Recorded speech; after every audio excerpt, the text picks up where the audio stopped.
welcome back to Room 237. I'm back with another review, and I'm continuing my run through of reviews of the I Spit on Your Grave series.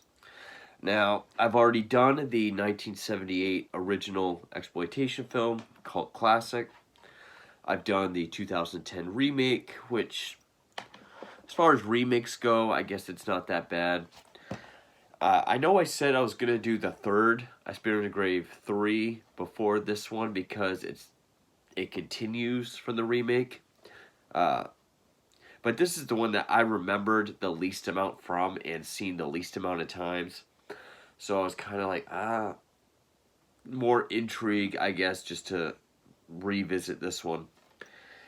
And it's the only standalone one in the series, the only one not to feature the character of Jennifer Hills. And it came out in 2013, the first sequel, I Spit on Your Grave 2. Which, it does have the same director, Stephen R. Monroe. Other than that, I think it's a completely different crew. You have Corey Allen Jackson, who came back to do the music, which does kind of still sound the same. Has a different editor. You had Daniel Duncan on the first film. Christina Hamilton Grobler on this film.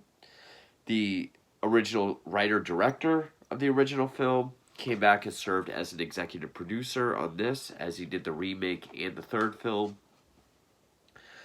I believe the writers were different because this one was not based on the original screenplay because it is a completely original film.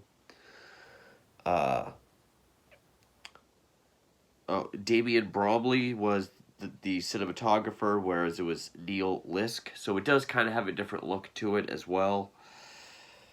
I'm just trying to get the screenplay. Thomas Fenton and Neil Enman on this film, where Stuart Morse did the screenplay for this one. Now, this one I actually knew was coming out because it was around this time, 2012, 13, I was actually frequenting upcoming horror news websites, and I remember when this one was announced and greenlit and said to come out, and at that time I just associated I Spit on Your Grave so much with Jennifer Hills that I was like, what's left to tell this story? I mean, she buried the hatchet at the end of this one. I mean, is she going to get attacked again? Go through the whole thing again? Of course, I Spit on Your Grave 3 would show what you can do with the sequel to that. But no, it's a completely different girl, different scenario. And I saw this when it first came out, and I didn't think anything of it. I found it very underwhelming. Even still I think this is the third time I've seen this, which it might as well have been the first time because the first two times completely, I completely forgot about. It essentially is the same film. I mean, you have a girl who's an aspiring model. It was a writer in the first one, it's a model in this one. She goes to this photo shoot that she heard about, I guess. The guys want her to do, show a little more skin. She says no, leaves. Starts out with one guy who seems to like her, breaks into her apartment. He attacks her. The only thing that's really different, and the only thing that they really upped the ante on, or to make it stand out, I guess, which can also show like a different angle of this kind of sexual assault in the real world, that as opposed to the other films, was she is abducted and taken to a different country. She wakes up in Bulgaria. So you do have abduction, taken to a different country. There is a customer to come and have his way with her, so they incorporated abduction and sex trafficking in this one. Really the only thing kind of interest or like a different angle to tackle the story with. other than that, it's essentially the same film. The only thing I would say that it has over the remake, it maybe they took notes from some reviews of this film, is we actually follow the characters sort of a metamorphosis from victim to vengeful heroine. We see her kind of put herself back together. Uh, we see her make the change from going home or deciding to stay and exact revenge. Which, that's all well and good. I mean, I like the idea of, okay, this isn't just someone being attacked and then seeking revenge. She's drugged, abducted, taken to a different country, trafficked, and then after we see her essentially left for dead, we see her put herself back together. Unfortunately, this movie's not strong enough to where, not even those aspects can save it. There's a lot of convenience in this film, a lot of script convenience. The the revenge deaths really aren't that interesting. They kind of took the whole saw trap kind of angle of the first one and kind of brought it to ridiculous levels in this one. But it follows all the same plot points, which I'll get to. But before that, so I already said Stephen R. Monroe was the director, Thomas H. Fenton and Neil Ellman as the writers. Stars Gemma Dallander as Katie, who's our victim protagonist. And I'm sorry, I did not buy her. Didn't care for her acting. The scenes when she's trying to be really intense and scare her attackers, and when she has to yell and scream, it almost got into like laughable territory.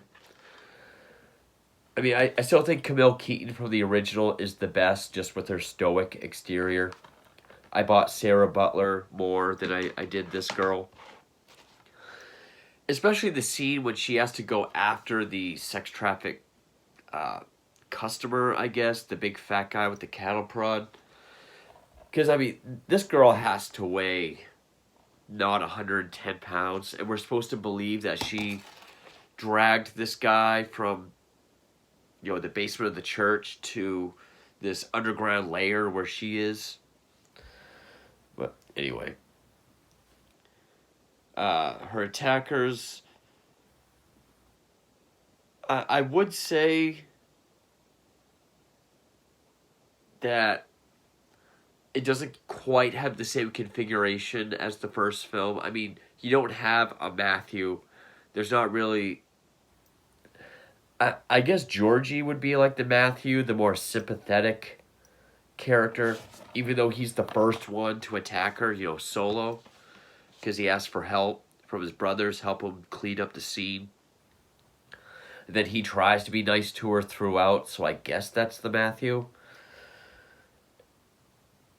Which, Yavor Barov, I'm guessing is how you pronounce it, is Georgie. Joe Absolom, if I pronounce that correctly, plays Ivan, who's one of the brothers. I guess he's like the Johnny character. He's kind of the ringleader of the three brothers. Even kind of looks similar to the sheriff in the first film. And then I think the youngest one was Nikki or Nikolai, played by Alexander Alexiev. And then you just have the characters of Anna, played by Mary Stockley, who did look familiar. Okay, she's been in a lot of stuff. V for Vendetta, The Woman in Black, which I really didn't care for, and lots of television. And then, who was... I'm not sure who the character was with the cattle prod, so I don't even know his character's name. Then you have this priest character, played by Valentin Pelka, and a detective played by Georgi Zlaterev, if I pronounced that correctly. Probably didn't. So you don't really have like a Matthew. I guess maybe Georgie would be like the Matthew, but you don't have. I guess Johnny would be like the Ivan, but there's even people that he answers to. You even have the scene like when she gets away. Like in the original, she's able to escape the house, then runs into the sheriff. Sheriff brings her back, continues all over again.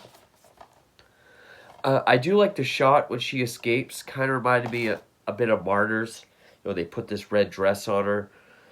She beats Georgie up, escapes through a window, and I mean it's freezing outside. You just get the shot of her like running with her arms out, trying to get people to stop. It kind of like this, kind of running towards the camera. I do like that shot. Found by a detective. The detective turns her over to this social worker, and the social worker brings her back to the house. Not the American embassy, but the house. So she's in on it. And I think you're supposed to believe she's like the mother figure of these three brothers. She can even hear what's going on down in the basement. She puts on this opera record and like hugs the doll as if this is above her power. But you get this is sort of their operation. They take Americans or foreigners, they bring them to the house, and they traffic them. Because then you have the scene where the fat guy with the cattle prod just prods her all over, even goes under her dress and gets her there. But, you know, she's raped by Georgie in her apartment. When she wakes up in Bulgaria, the brother Nicky is assaulting her. Again, Georgie's trying to stop everything. She asks for a drink, and Nicky pisses on her. The only one that doesn't actually rape her, but he does beat her, would be the Ivan character. And I guess Anna. But Anna did bring her back to the house. Then they put her in this box. Oh, and as far as convenience, like, of course, the social worker just happens to be in on it. Then they put her in this box, bury her deep in the basement, and then we hear like this crash, and then she's out of the box. Because apparently underneath the foundation of this house is like this deep cavern of like the sewer system or some big underground whatever. That's the biggest convenience of them all. They buried her in their basement, yet she's able to crash through.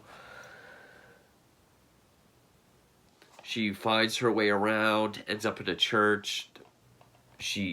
Which, you know, she doesn't trust the priest to come near her, but he gives her clothes and food. She reads the Bible and finds like the vengeance is mine passage. And we do kind of see her put herself together. We even see her go to the American embassy, but then decide to turn around and exact her revenge. I wouldn't even say that the revenge is as symbolic as this one. I mean,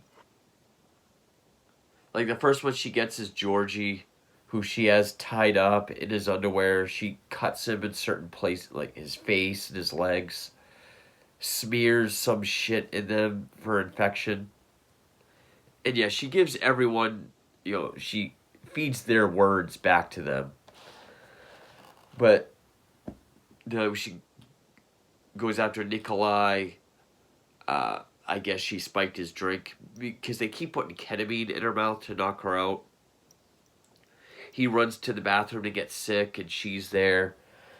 And I mean, first she holds his head under in the piss-filled toilet, and then drags him over to the next stall with just this diarrhea-filled, nasty toilet. Holds him there till he drowns. It's probably the most realistic death, and I mean, similar to, well, actually not similar.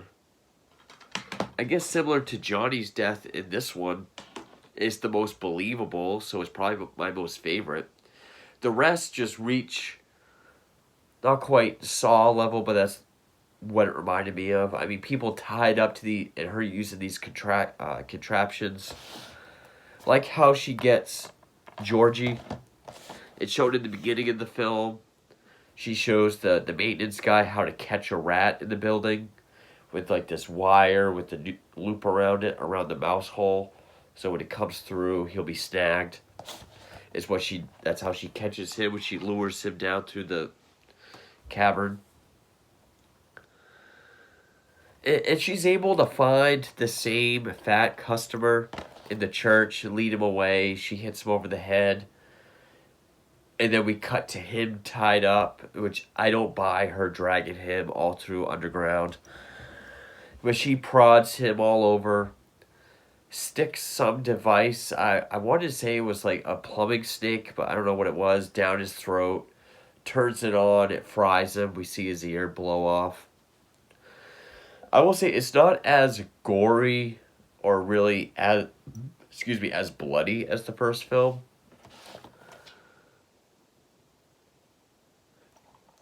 But then she takes Anna, puts her in the same box down below, but keeps her alive so she can witness the suffering of Georgie and eventually Ivan, whom she gets down there. And Ivan's tied to a table. And, one thing he says to her is, we all have our vices, which she says that to him.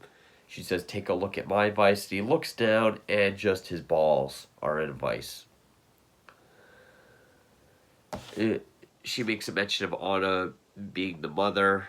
And he says, Anna's not my mother. And I kind of missed what he said about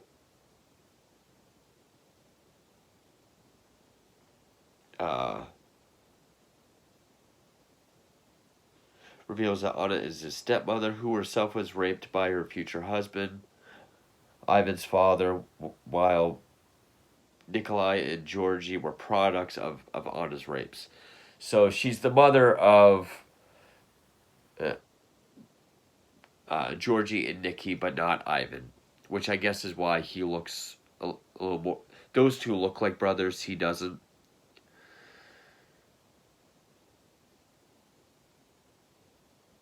And so that's when she says that Anna is the sickest of them all because she was raped but still allows this to happen. Even them bringing girls down to their house to rape and traffic. Georgie eventually bleeds out. She does use the vice on Ivan, which we do get to see. It has this effect like a pimple, like shoots it across the table. And then you have the side plot of the detective talking to the father. And they're trying to figure out where they can find her. But the father says, pretty much shows him the doorway down to the basement, down into the cavern. So just as she crushes Ivan's balls, the detective comes in. He kind of looks all around. Does see that Anna is the woman that he trusted to take Katie to the embassy. And he just lets her go. He lowers... Which Ivan springs back to life to choke her, but the detective shoots him. And he just lets her go. And it ends with her walking into the embassy. And, yeah, this is a little bit longer. Or actually, it's 2 minutes shorter than the remake. They do utilize their time a little bit more. I mean, showing her transformation. But it wastes less time, getting things moving. But even then, I mean, it feels like Martyrs to a point, like when she's already in the basement in Bulgaria. Because it's just, scene opens with them coming down, they do whatever to her, they leave. It has the same, like, cut to black. Ivan does, we see him from behind, straddle her, just beat the hell out of her. There are scenes that do feel like Martyrs in this one. And I had a hard time buying this character. Uh, I mean, she's not. Her acting didn't really help it. I mean, especially when she has to scream or yell or be as like trying to intimidate and scare. Just this movie crossed over into a ridiculousness. And I mean, the most believable one, and probably the most effective one for that reason, is the one in the bathroom, just drowning him in piss and shit. Because I mean, this one had some ridiculous set pieces as well. Hell, as did this one. Even the death of Matthew, which is why, still, my favorite death out of all of them is Johnny's in this film. But I know we're not supposed to go into it with realism, but, you know, if you're going to tackle something real and horrific like rape and then throw revenge onto it, I mean, it goes from being horrific to being cartoony. Which is still why I would say the original 78 film is still my favorite one. But even if this didn't have, like, I Spit on Your Grave attached to it, even if it was called something else, I would still not think this is a very good movie. It's definitely the worst of the bunch.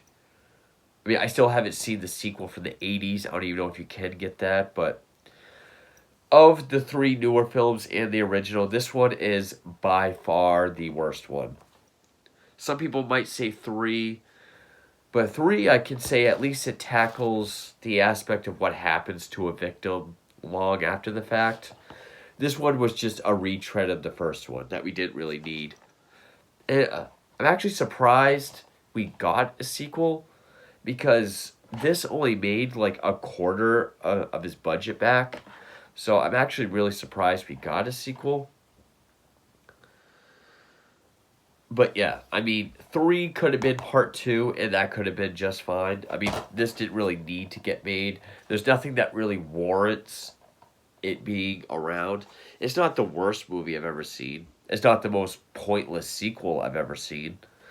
But the only nuances it added to make it somewhat worth watching is the fact that, okay, drugged, abducted, and trafficked, you know, it's a whole different kind of scenario. And we see her kind of go through her vengeful rebirth. You know, it's not like this where she disappears and then comes back when the revenge starts. That is one thing I can say about it. But other than that, yeah, not a very good movie. So the only one I have left is the official sequel to the remake, I Spit on Your Grave 3, Vengeance is Mine.